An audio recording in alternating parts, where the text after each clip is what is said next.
Register of citizens లేదా NRC గురించి చూస్తే ఇది దేశంలో ఎవరు అసలు పౌరులు అనేది గుర్తించడానికి రూపొందించిన వ్యవస్థ.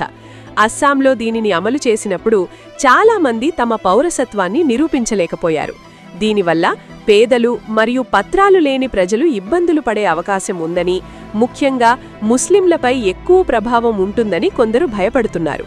ఇక యూనిఫామ్ సివిల్ కోడ్ అంటే యూసీసీ విషయానికి వస్తే ఇది అన్ని మతాల వారికి ఒకే విధమైన వ్యక్తిగత చట్టాలు ఉండాలి అనే ఆలోచనతో వచ్చింది.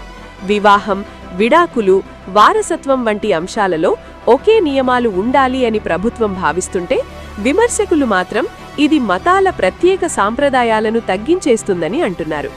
మరొక ముఖ్యమైన విషయం యాంటీ కన్వర్షన్ లాస్ అంటే మత మార్పిడి నియంత్రణ చట్టాలు.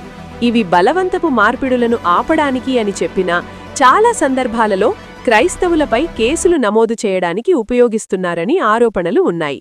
అంతేకాకుండా ఇంటర్ ఫెయిత్ రిలేషన్షిప్స్ అంటే వేరే మతాల మధ్య ప్రేమ వివాహాలపై కూడా ఒత్తిడి పెరిగిందని చెప్పబడుతోంది.